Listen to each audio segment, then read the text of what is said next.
কাঁচকলা দেখা, ওদের পুরুষত্বটাই দেওয়া উচিত। এনসিপিরা তো কয়দিন আসিয়া আসিয়া আসিয়া কই আসিয়া চুপাপা হয়েছে 3 মাসের বিচার পাইছেন আপনারা? কেউ বিচার পাইছেন? প্রতিবাদ যে আমি সবার সামনে প্রতিবাদ করবো ওটাও প্রতিবাদ না, প্রতিবাদ ঘরের মধ্যেও প্রতিবাদ করা যায়, এটাই প্রতিবাদ। আমাদের মন্ত্রীরা কিসের প্রতিবাদ করে? স্বরাষ্ট্রমন্ত্রী কোনো প্রতিবাদ করতে পারছে? পারিনি। আপনি হাদি, আমরা তো হাদির কথা বলি, আমাদের হাদি ভাই উনার কি বিচার করতে পারছে? পারছে কোনো বিচার করতে? হাদি পারিনি। কাঁচকলাটা দেখাইছে, এরকম বড় বড় কাঁচকলা দেখাইছে সরকারের পর, তাও কি সরকার লজ্জা হয় না? লজ্জা থাকা তো উচিত মিনিমাম, তাও লজ্জা নাই। আমাদের হাতে যেহেতু আমরা মা 9 মাস গর্ভ ধারণ করে আমাদের সেই রাইট আছে, তো আমরা খুনও করতে পারি, ইও করতে পারি, যেহেতু আপনারা ব্যর্থ এখানে। তো আপনাদের মানে ব্যর্থতা স্বীকার করে, দায় স্বীকার করে আপনারা ছাইড়ে দেন, আমাদের হাতে তুলে দেন, আমরা সুন্দরভাবে অনেক ভালো করে আমরা এটার পানিশমেন্ট দিতে পারবো ভাই। হচ্ছে না কেউ পারে না। আপনি 24-এর পর থেকে হাসিনা পালানোর পর থেকে 5 আগস্টের পর থেকে আপনার কতগুলো ধর্ষণের মামলা আছে? একটা কি সালিশ হয়েছে? আসিয়া সালিশ হয়েছে না? 2 দিন আমরা ফেসবুকে ভাইরাল করি, ফেসবুকে এই যে আমাদের এনসিপি বলি, এনসিপিরা তো কি কয়দিন আসিয়া আসিয়া আসিয়া কই আসিয়া চুপাপা হয়েছে 3 মাসের বিচার পাইছেন আপনারা? কেউ বিচার পাইছেন?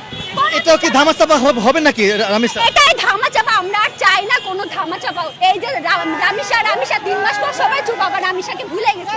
তো ভুলতে ভুলতে ধর্ষণরা যারা ধর্ষক ভাই ওদের তো লজ্জা নেই, ওদের তো মা বোন নাই, ওদের যে পুরুষত্ব বোধ, ওদের পুরুষত্বটাই দেওয়া উচিত। এটা আমি এটা চাই, মানে আমি যদি আইনমন্ত্রী হতাম আমি ডিরেক্ট ফায়ার করতাম ভাই। তো লজ্জা লাগে না? ওদের কোনো লজ্জা বলতে কিছু নেই, ওদের না মা বোন আছে।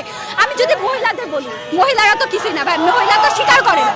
তো সব ক্ষেত্রে যে ওদের বাইটা ব্যর্থতা দায় স্বীকার করে আইনমন্ত্রী পদত্যাগ চাই ভাই, বিচার আমরা করবো। স্বরাষ্ট্রমন্ত্রীর ঘৃণা লাগে না যে আমি কোনো বিচার চাই না, কারণ জানি আপনারা কোনো বিচার করতে পারবেন না, তাহলে এর থেকে পদত্যাগ করা উচিত ভাই। আর তবু সে বড় বড় কথা বলে যে আমরা মধ্যযুগে নেই, আমরা মধ্যযুগে, আমরা যেটা বাংলাদেশে আছি, কিসের বাংলাদেশে আছি যে বাংলাদেশে কোনো বিচার হয় না? আমি বাংলাদেশের মেয়ে, আমি বাংলাদেশের নাগরিক, আমার রাইট আছে বিচার পাও।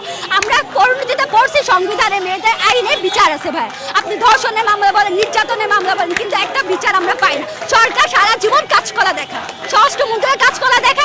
হাসিনার আমলে হয়েছে ভাই, কিন্তু কম হয়েছে। কিন্তু আমি দেখলাম যে বিএনপির আমলে এতটা ধর্ষণের মামলা, এত ধর্ষণের মামলা, যার একটাও বিচার নেই। আর ধর্ষণ আছে আমাদের মতো বোনরা, যারা পরবর্তীতে ফিউচারে বাংলাদেশকে রিপ্রেজেন্ট করবে ভাইয়া, বাট ওরা সেফ নেই। ওদেরকে আমরা সুন্দর একটা পরিবেশ দিতে পারতেছি না, না সুন্দর একটা ভবিষ্যৎ দিতে পারতেছি, কোনোটাই পারতেছি না। আর তারেক রহমান বলে কি আমি তার বড় মেয়ের কি বলে দায় প্রসাদ নিছি না, কি বলে দায়িত্ব নিছে, লেখাপড়ার দায়িত্ব। আরে ভাই আপনি বিচার করতে পারেন না, অথচ আপনি বড় মেয়ের দায়িত্ব নিছে, এটা কিসের কথা? এটা কোনো কথা? বিচার আপনাকে বিচার করেন, পাবলিক প্লেসে বিচার করেন, না আইনটা সংশোধন করেন না, কোনো লেখালেখি কিছু হবে না।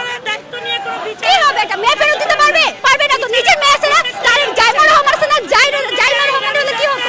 প্রতিবাদ যে আমি সবার সামনে প্রতিবাদ করবো ওটাও প্রতিবাদ না, প্রতিবাদ ঘরের মধ্যেও প্রতিবাদ করা যায়, এটাই প্রতিবাদ। আমাদের মন্ত্রীরা কিসের প্রতিবাদ করে? স্বরাষ্ট্রমন্ত্রী কোনো প্রতিবাদ করতে পারছে?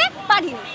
আপনি হাদি, আমরা তো হাদির কথা বলি, আমাদের হাদি ভাই উনার কি বিচার করতে পারছে? পারছে কোনো বিচার করতে? হাদি পারিনি। কাঁচকলাটা দেখাইছে, এরকম বড় বড় কাঁচকলা দেখাইছে সরকারের পর, তাও কি সরকার লজ্জা হয় না?